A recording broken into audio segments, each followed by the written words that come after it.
Cora Ellery came 1,100 miles to marry Elias Harmon. And on their wedding night, he did not carry her over the threshold of the ranch house. He walked her 50 yards across the snow to a dark cabin no one had entered in 4 years. The cabin his first wife died in. He stood at that door, and he could not make his hand knock. She did not ask him why. She reached past him, lifted the latch herself, and lit the lamp. From the lit window of the main house, his sister Adeline watched. She told the others, he'll not go in there. Not for her, not for God himself. 11 souls in that house, and in 4 years, not one of them had crossed the 50 yards. What Cora did over the next 11 weeks, with the 3 things left in that room, a quilt, a sewing box, a photograph, was not to keep the room a grave, and it was not to strip it bare. If you believe it's never too late for the heart, this story is for you. Before we go on, take a second and subscribe so the next chapter finds you. And comment the city you're watching from. I want to see how far across the country this one travels. Now, let me take you back to the beginning. The Divide Road in late November does not welcome a stranger. It climbs. It forgets to come down. Cora Ellery rode the last miles of it on a hired wagon, her single trunk behind her, the horse blowing steam, the pines gone black against a sky the color of a knife. She was 34 years old.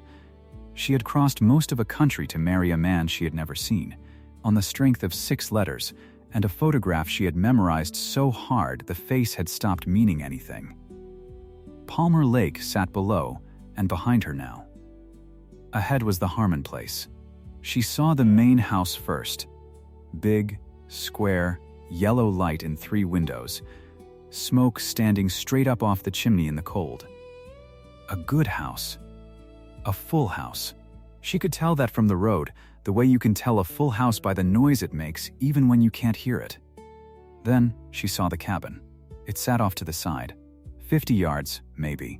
Dark, no smoke. No light. Snow banked up against its north wall like something the house had swept aside and forgotten. She looked at it the way you look at a thing before you know its name. Just a small, dark shape.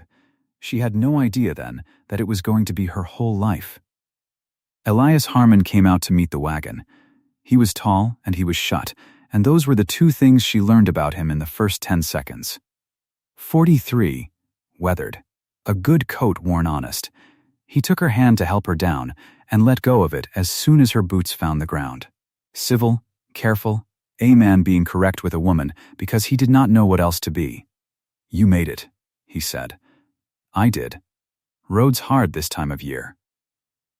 It was, she said. It was a fine road for thinking. He almost smiled at that. Almost. Then the shut came back down over his face like a lid.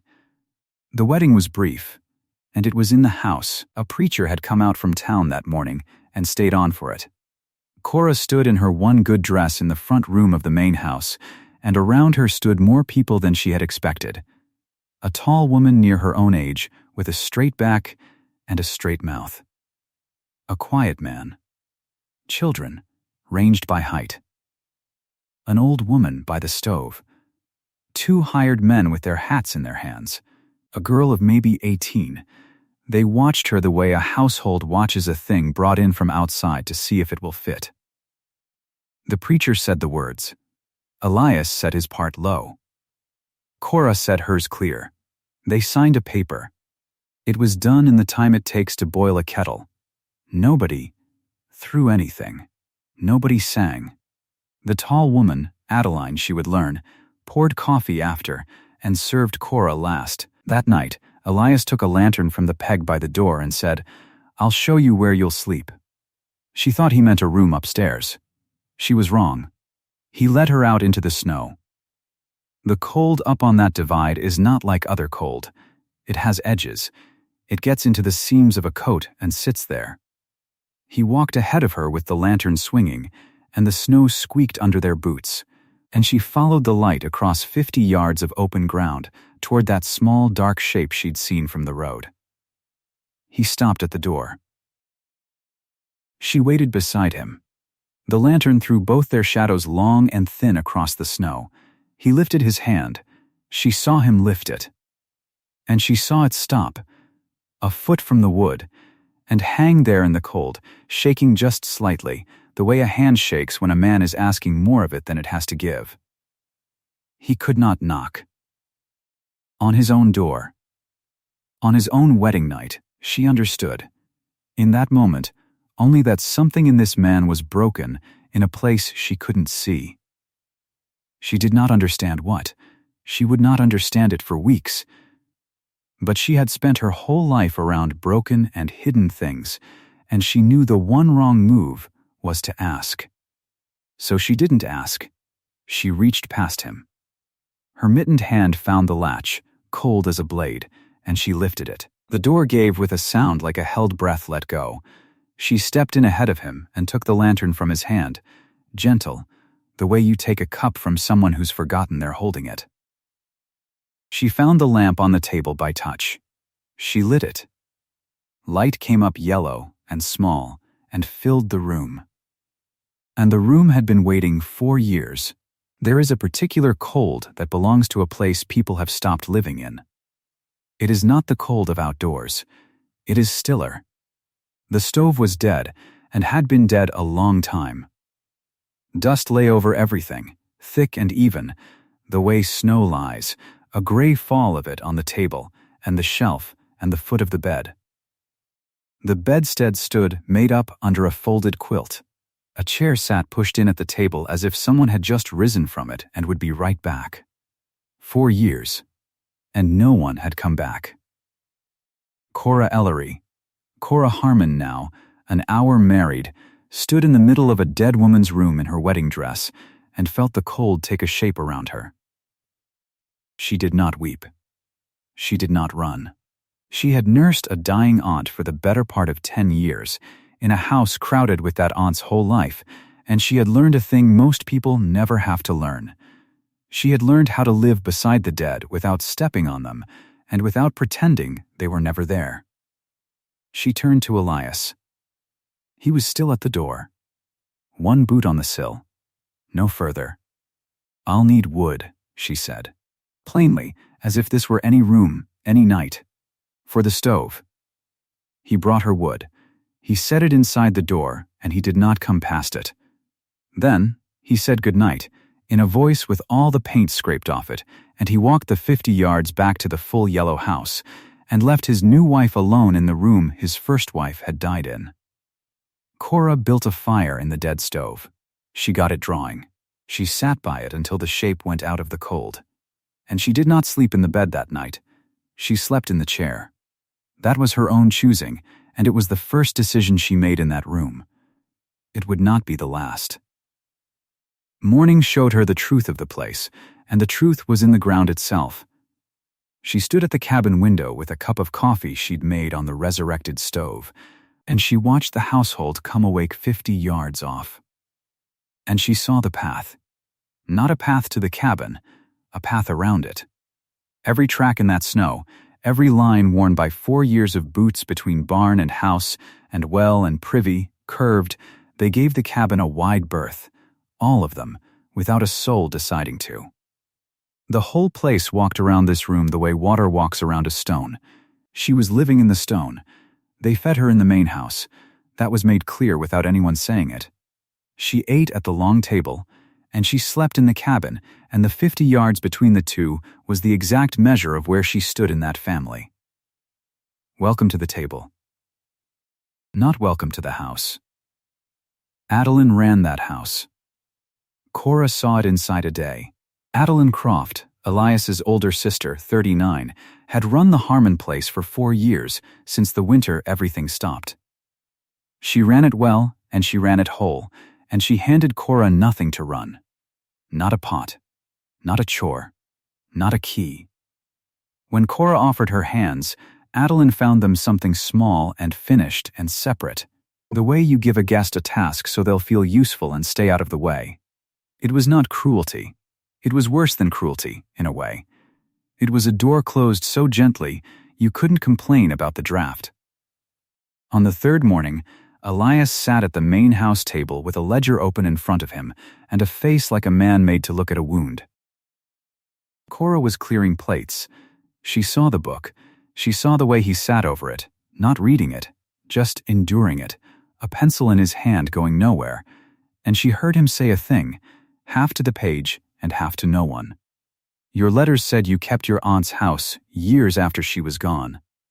Kept it right." A pause. Every dish where she left it. Cora stood still, with a plate in her hand. "That's a rare thing in a person," he said. And then he looked away, out the window, toward the 50 yards, and the color of his voice told her he had said more than he meant to, and could not now take it back.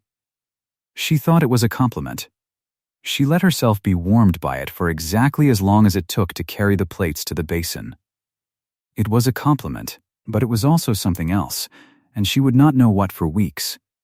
He had not chosen her for her cooking, or her strong back, or her face in a photograph. He had chosen her for a thing she'd once done for a dead aunt. He had gone looking, 1,100 miles out, for a woman who knew how to live in a room with the dead. He had a room like that. He had a whole room like that, 50 yards from his door. He never said so. Not to her. And not, I think, to himself. That same day the wider trouble showed its face, and it wore numbers. Wesley, Adeline's husband, a quiet, fair man who worked the place and carried it, stood by the barn with Elias, and Cora heard the shape of it. $520. Owed to the Divide Stockmen's Association, against winter feed and the steers they'd bought on the promise of a good spring. Due at the spring gather. A hard winter would eat the feed and thin the herd and leave the note standing with nothing behind it. A soft winter and a good calf crop, and the place held. It was as simple and as merciless as that. $520 and a sky nobody could read. So there it all was, by the end of her first week. A husband who could not knock on a door. A house that walked around a room. A sister-in-law who'd handed her a cold plate and a closed hand. And a debt riding out ahead of them all on the back of the weather. Cora Ellery had come 1,100 miles for a marriage that was hers. What she had found was a borrowed seat in a dead woman's life. She could have written back east. There was a stage from Palmer Lake. She thought about it. Of course, she thought about it. But she had spent 10 years learning patience in a sick room, and patience, she'd found, is mostly just refusing to leave before you understand the thing you're standing in. She did not understand this thing yet, so she stayed. And on the 8th day, cleaning under the bed in the cabin because she could not abide the dust any longer, her hand found the 3 things. The quilt she already knew, folded at the foot of the bed where it had lain 4 years. But when she lifted it to shake it out, she saw what it was. A double wedding ring quilt. Interlocking rings pieced from 100 scraps, some of them from dresses, you could tell, a life cut up and sewn back together in a pattern that meant a marriage. Somebody's careful hands had made that. It had been folded like a shroud and left to gather gray. The sewing box was on the low shelf, pushed back into the dark. A wooden box worn smooth at the corners. She opened it an inch. Threads, needles stuck in a felt heart, a thimble gone soft gold with use, a pair of small scissors shaped like a bird. A working woman's box. Not decoration. Tools, and the photograph lay face down on the shelf beside it. Somebody had turned it over. That was the thing that stopped her hand. You don't turn a picture face down by accident. Somebody had stood in this room 4 years ago and could not bear the face looking out, and had laid it down flat, and had left it that way, and had walked out and shut the door and walked around this room every day since. Cora looked at the 3 things a long time. The quilt half lifted in her hands. The box open an inch. The photograph face down.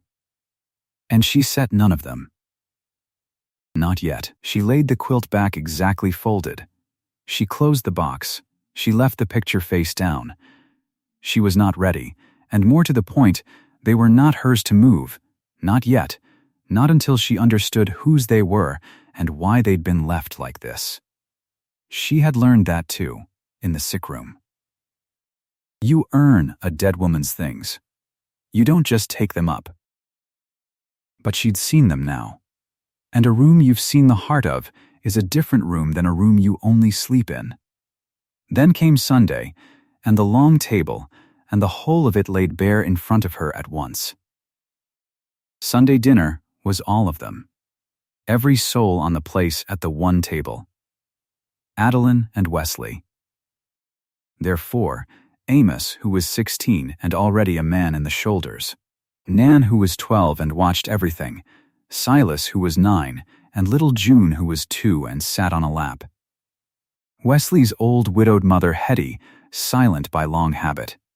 The 2 hired men, Tob and Ren, scrubbed for the day. The hired girl, Pella, Elias, and Cora. 12 at the table. And a 13th place that no one had sat, and everyone kept.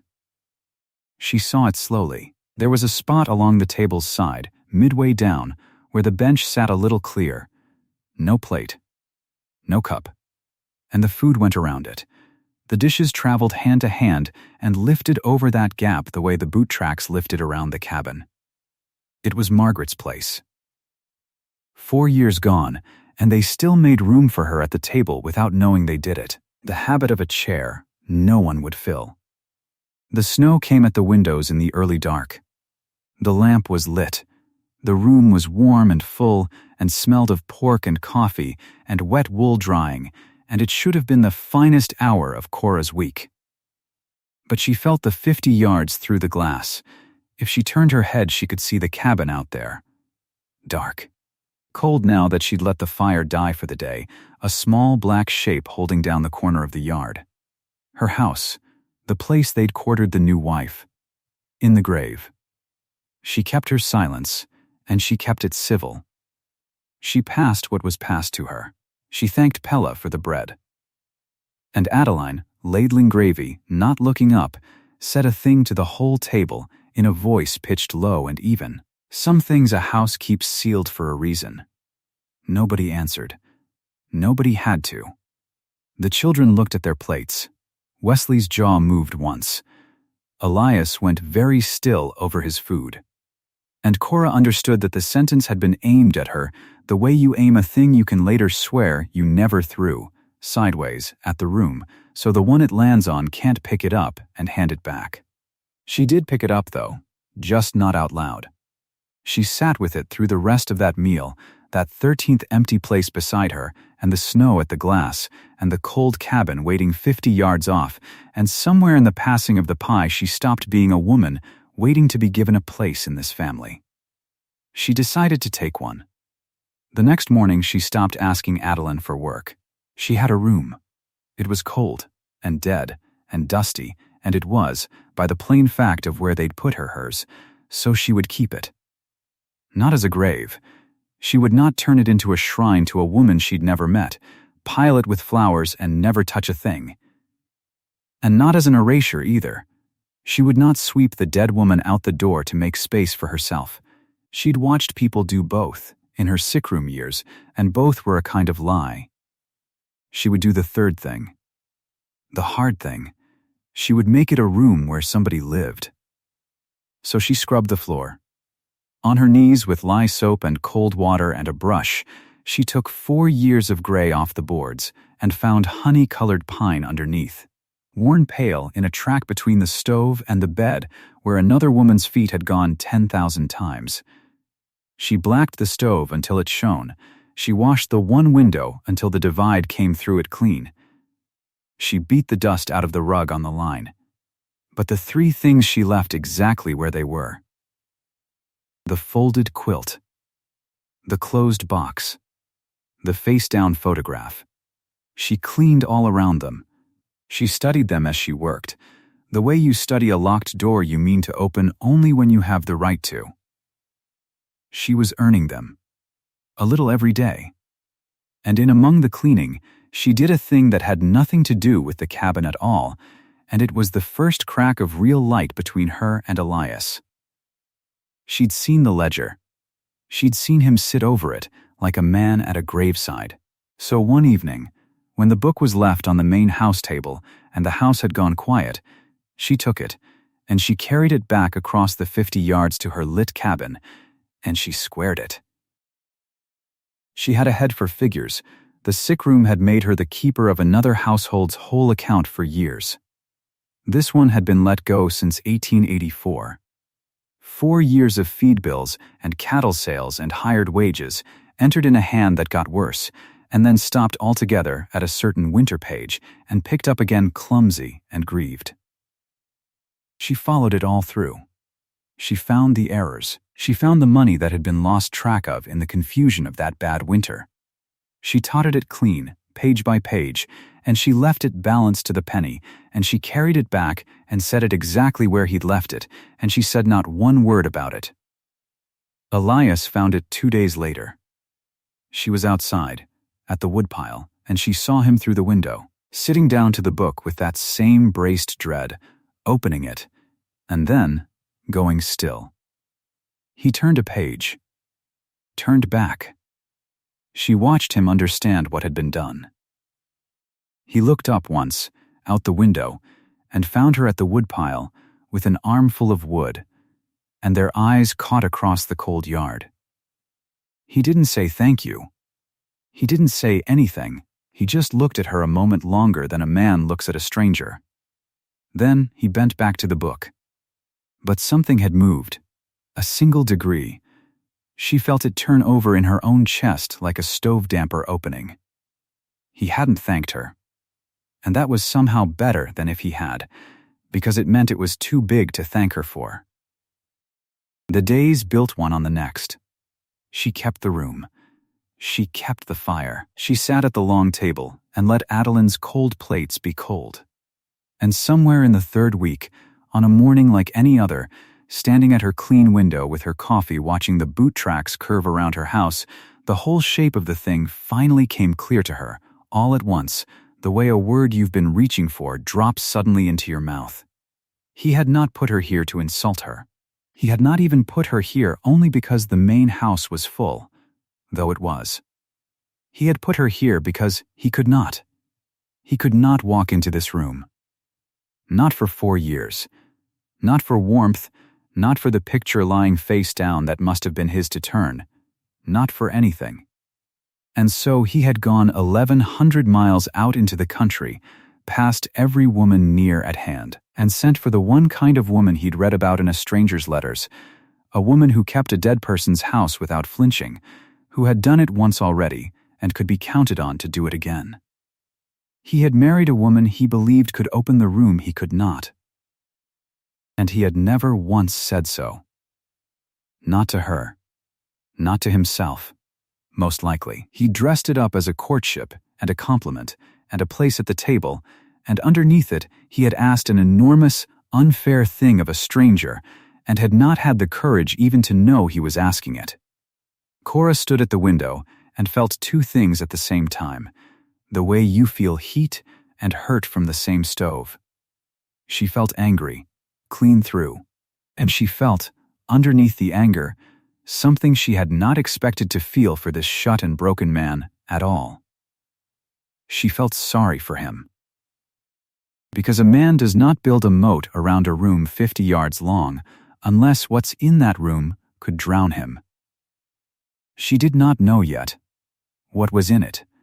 She only knew now what it was doing. The calf settled it. Settled, at least, the question of whether there was anything between them but a ledger and a grievance. It came in the deep of the night, near the end of the 3rd week. Pella pounded on the cabin door. A heifer's calf was scouring, bad, the kind that empties a young thing out and kills it by morning if nobody stands over it. The hired men were off at the far line. Wesley was down with a fever, and so it was Elias who was in the byre when Cora got there, lantern light and the sick sweet stink of it, and a calf gone limp on the straw, and it was Cora who knelt down in it beside him without being asked. They worked that calf through the dark together. She'd doctored stock before. Her aunt's place had kept a cow. She knew the trick of it, warm water and a little of this and a little of that, and patience, and holding the small hot body up when it wanted to lie down and quit. Elias held. Cora dosed. They did not talk much. They didn't need to. There's a language two people find over a dying animal at 3 a.m. that has nothing to do with words, and by the time the gray came up in the byre window they were speaking it fluently, hand to hand, and the calf lifted its head and would not die after all.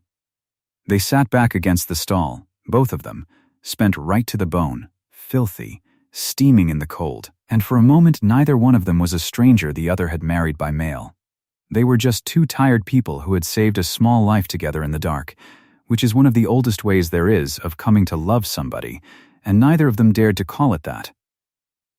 Afterward, in the cabin, she made coffee on the good black stove, and she sat down at the table, and the day's cold, and the night's tiredness came up over her all at once, and she started to shiver. And Elias, standing, as ever, near the door, one boot on the sill, not further. Elias took off his own coat, still warm from him, and he crossed 3 steps of that room he could not enter. 3 steps and no more. And he laid it over her shoulders. His hand rested on her shoulder 1 second through the coat. Then it was gone. Then he was back at the door.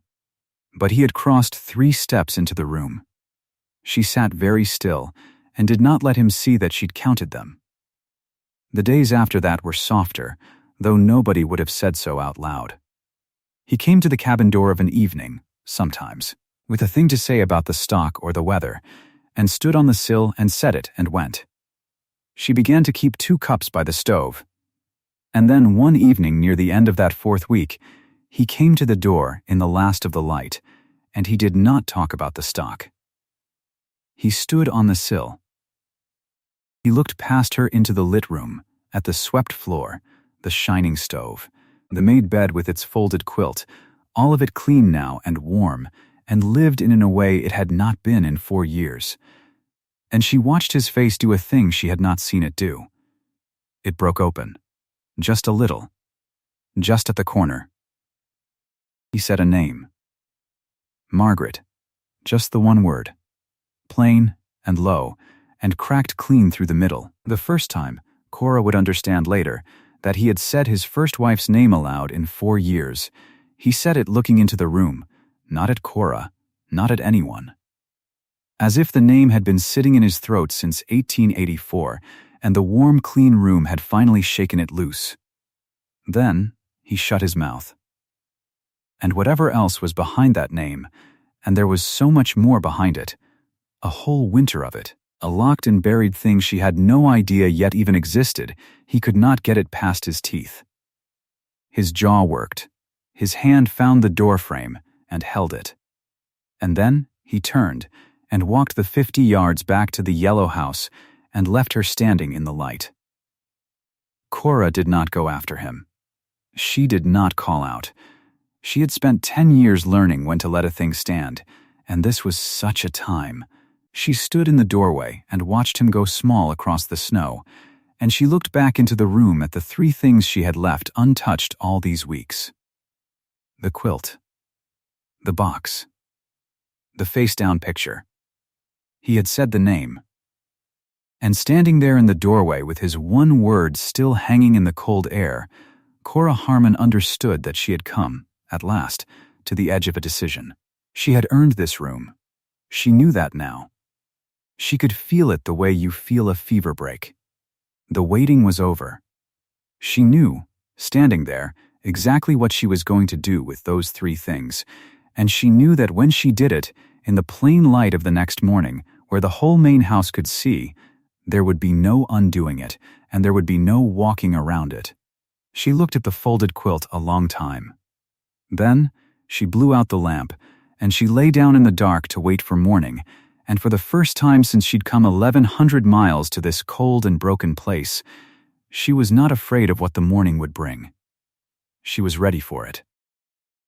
Morning came gray and hard over the divide. Cora was up before the light. She built the stove fire, warmed her hands, and did not hesitate.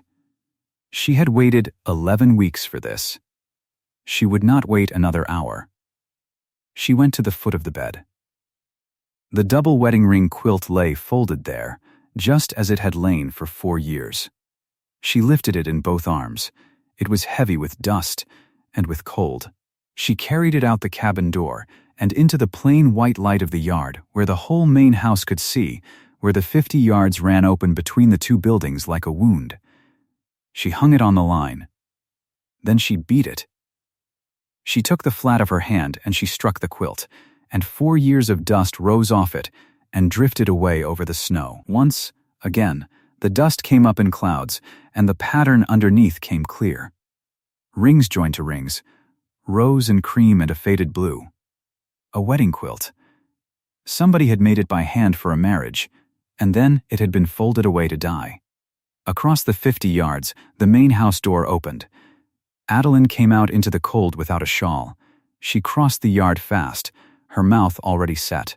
She stopped 10 feet from the line and looked at the quilt swinging there in the wind. "Put it back," Adeline said. Cora did not stop beating it. "No, that is not yours to air. It is not anyone's to leave rotting." Cora struck the quilt one more time, and the last of the dust let go. She made this for a bed, not for the dark. Adeline's face worked. For a moment Cora thought the woman would strike her. But what came out was quieter than that, and worse. "You can keep a room for the dead," Adeline said, "or keep it for the living.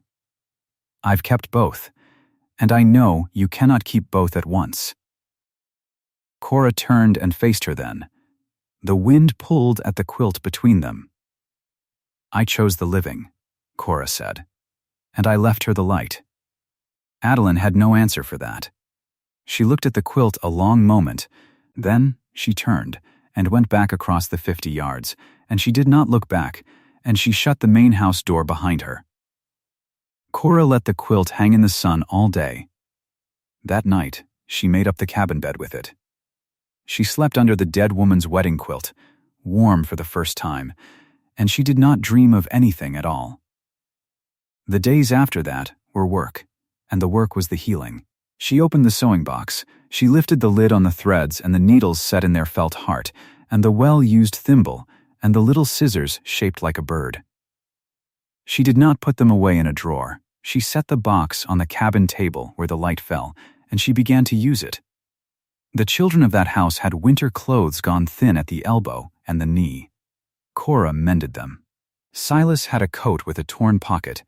She fixed it with Margaret's needle and Margaret's thread, and sent it back to him whole. And she took the photograph. It had lain face down on the shelf for 4 years, turned over by some hand that could not bear to be looked at by it. Cora turned it up.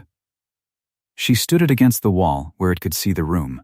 A young woman looked out of it, plain and steady, and Cora looked back at her and said, "Low, so no one heard. I'll keep it warm for you." Then she went on with her work. She did not make the room a grave. She did not strip it bare. She made it a place where a living person cooked and mended and slept, and where a dead person's things were used with respect. That was the whole of it. It was not complicated. It only took someone who was not afraid. Nan was the first to cross.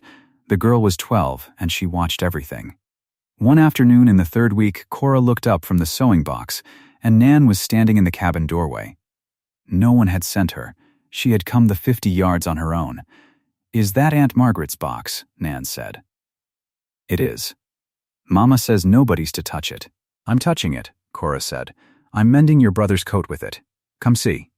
The girl came in. She stood at Cora's elbow and watched the bird-shaped scissors bite the thread. After a while she said, "It's warm in here." "It is. It's warmer than the house." Cora smiled at that and did not say what she thought, which was that a house could be cold in ways a stove could not fix. She let the girl stay. Nan came back the next day, and the day after. She was the first, but she would not be the last. The night the chimney failed, they all came. It was a blizzard off the peaks, the worst the winter had thrown. The wind drove the snow flat across the divide.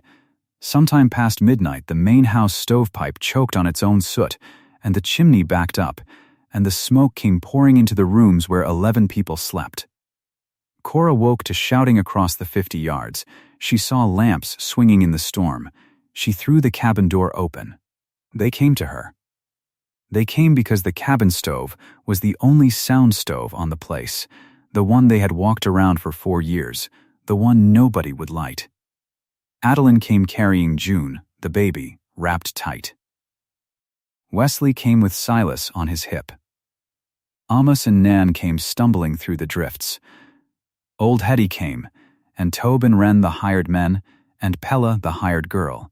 And last of all, at the very back, came Elias. They crowded into the dead woman's room, and it was warm.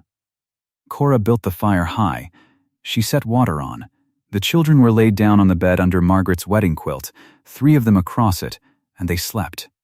When a blanket tore, Pella pinned it with a needle from Margaret's box. The photograph stood on the shelf, and every soul in that room saw it, and no one turned it back over.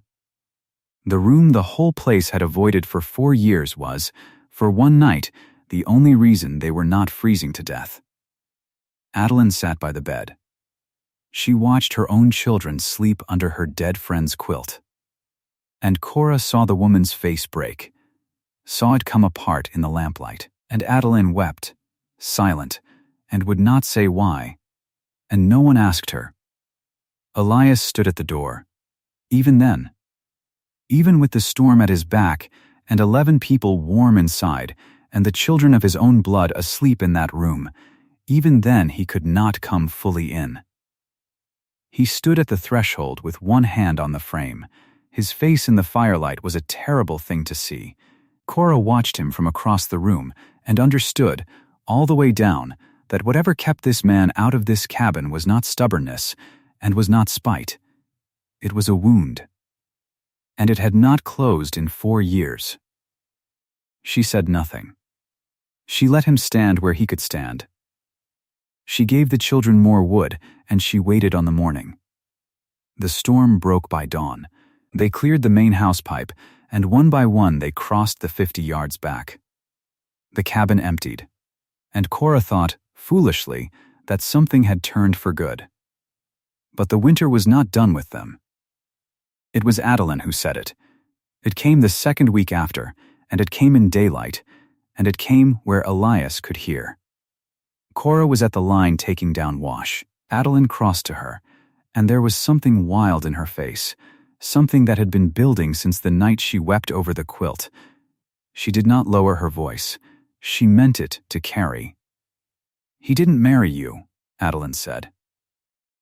Cora went still with the wash in her hands.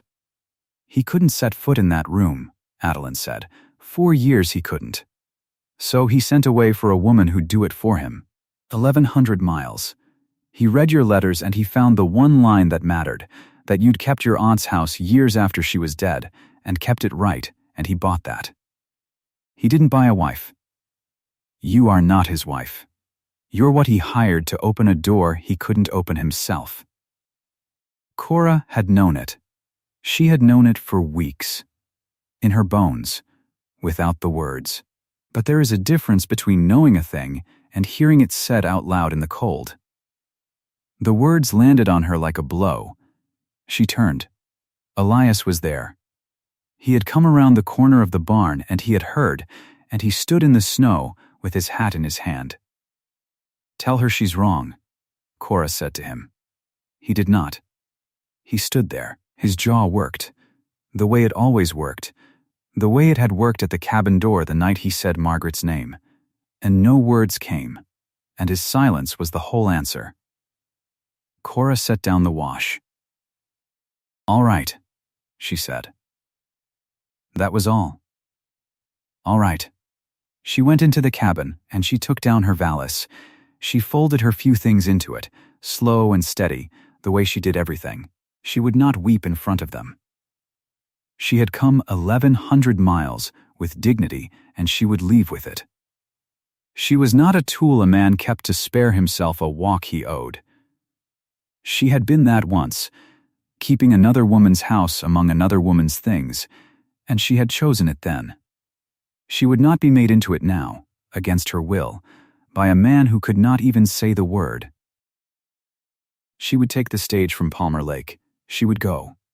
She walked the 50 yards the wrong way, the valise in her hand, past the yellow house where they all stood and watched, and no one stopped her, because no one knew how. But the sky stopped her. The worst storm of the whole winter came down off the divide that afternoon, faster than any of them had seen. The road to Palmer Lake shut in an hour. No stage would run. No wagon would move.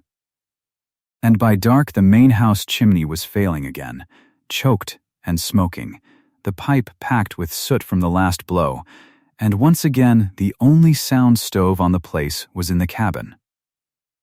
And the cabin was where Cora was. She had not left.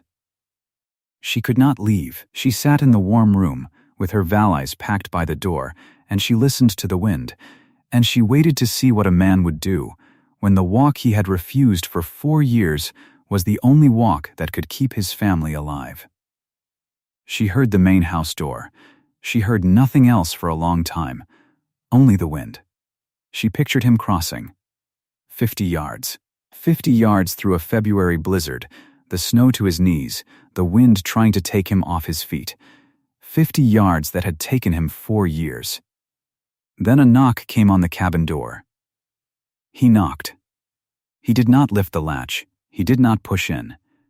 After 4 years of standing frozen at that door, he raised his hand, and he knocked. And he waited to be let in, like a man come courting. Cora opened it. Elias stood in the stormlight with the snow white on his shoulders. He looked at her. Then he stepped past her, into the room, all the way in, to the middle of the floor where he had not stood since the winter of 1884. And the first words he spoke in that room were not to her. He looked at the made bed with the quilt on it. He looked at the sewing box on the table with the needle standing in the cloth. He looked at the photograph on the shelf, standing up, facing the room. And he took off his hat, and he said, plain, to the woman who was not there, "I couldn't come in, Margaret. I couldn't. I'm sorry it took me 4 years to knock." Cora did not move. She stood by the stove, and she let him say it. It was owed. It had been owed for 4 years, and she would not stand in the way of it. She gave the dead woman her due, and she watched the living man give his, and the thing that had been locked in him since that winter came loose at last, right there in the lamplight, right there in the room. His shoulders came down. Something went out of him that had been held so long he had forgotten he was holding it. He stood in the middle of the room, and he breathed, and the room did not kill him, and the ghost let him go. Then he turned to Cora. "I did what she said," he told her. "I couldn't walk it. So I sent for a woman who could. And I never told you.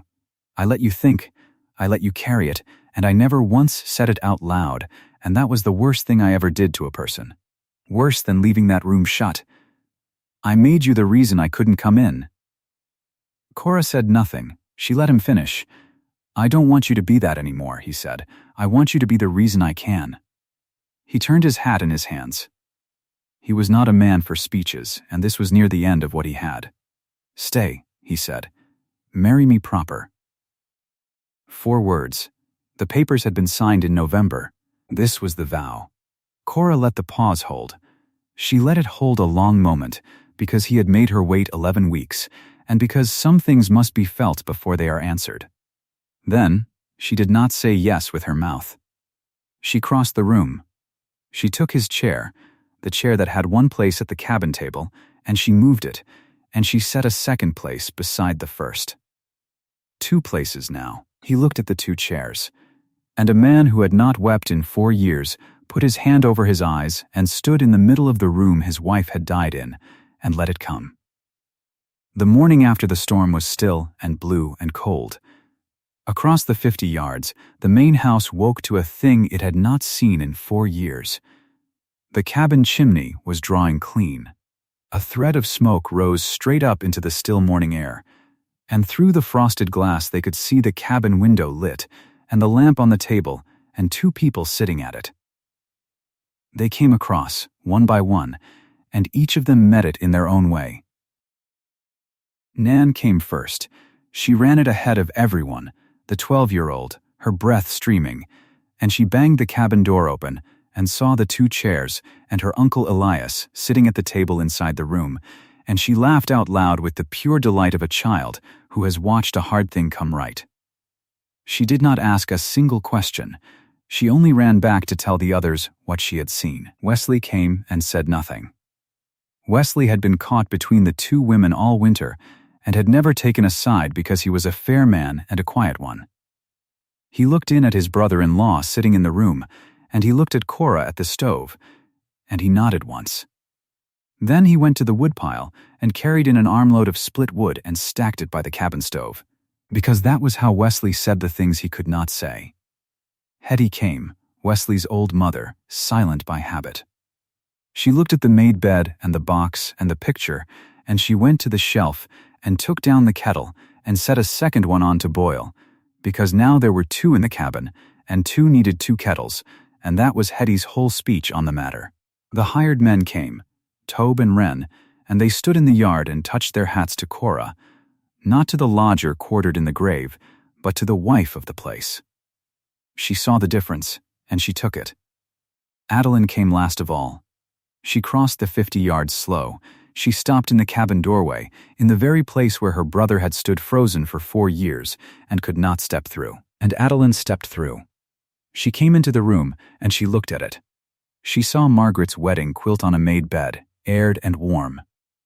She saw Margaret's sewing box open on the table, the needles standing in a child's mended coat. She saw Margaret's photograph on the shelf, standing up, facing the light, looking out at the room where her things were being used by living hands. And Adeline understood, at last, that no one had erased her friend. That had been the fear under all the fury, that the second wife would come and strip the dead one out of the world and leave no trace. That Margaret would be folded away and forgotten like a quilt in the dark. And instead, here was Margaret, kept. Not shut in a tomb, but woven into the ordinary warm business of a house that was living again. Adeline stood there a long time. When she spoke, her voice was dry and wet at the same time.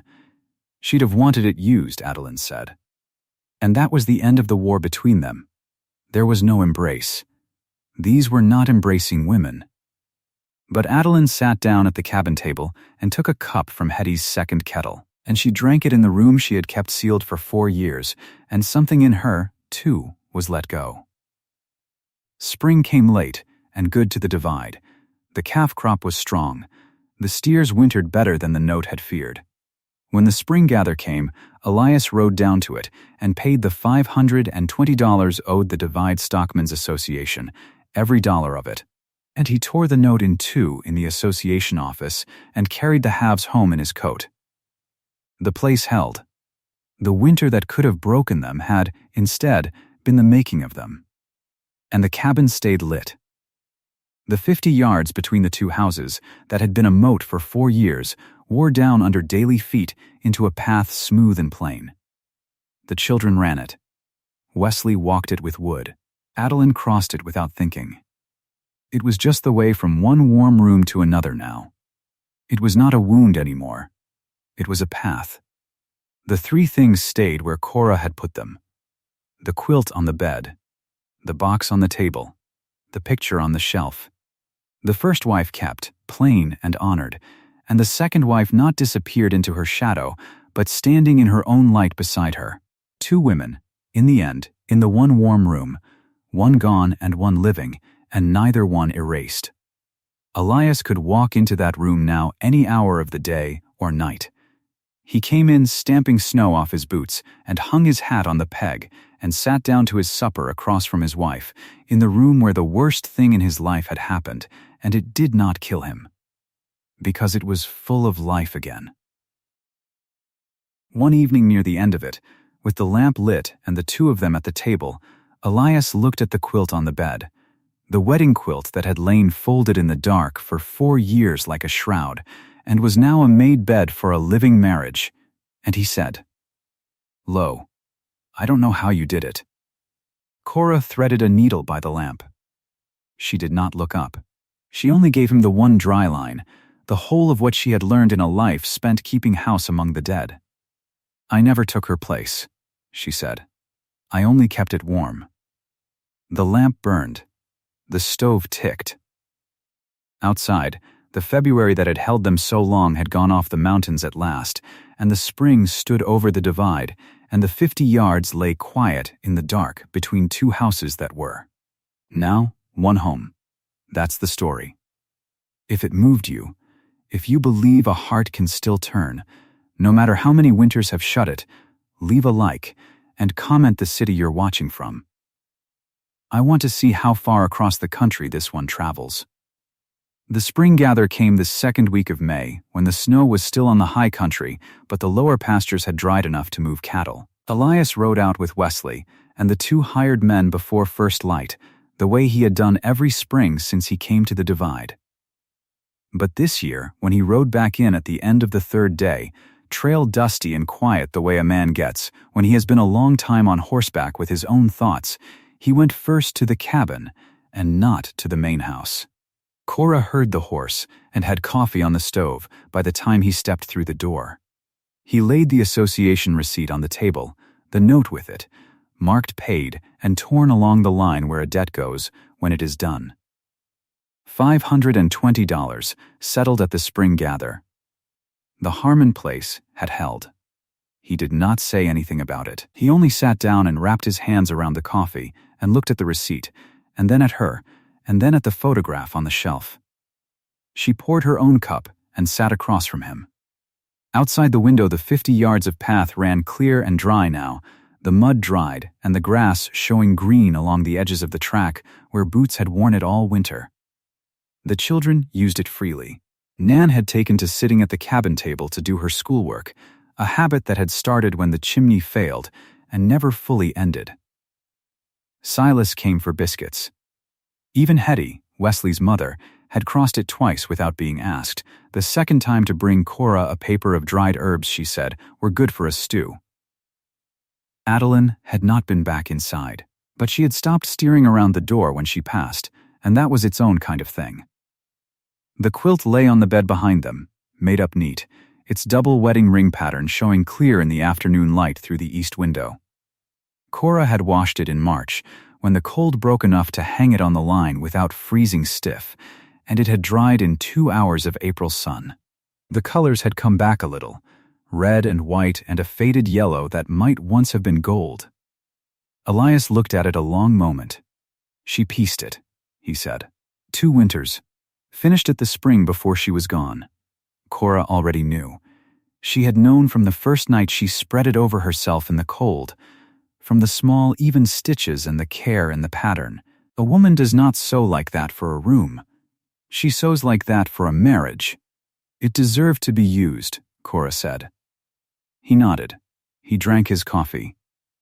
Outside, Nan came across the path at a run, pigtails loose, calling something back over her shoulder to Silas, and her voice carried bright through the window glass.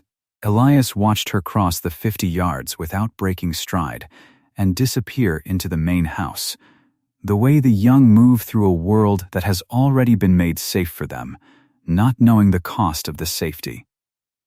He set down his cup.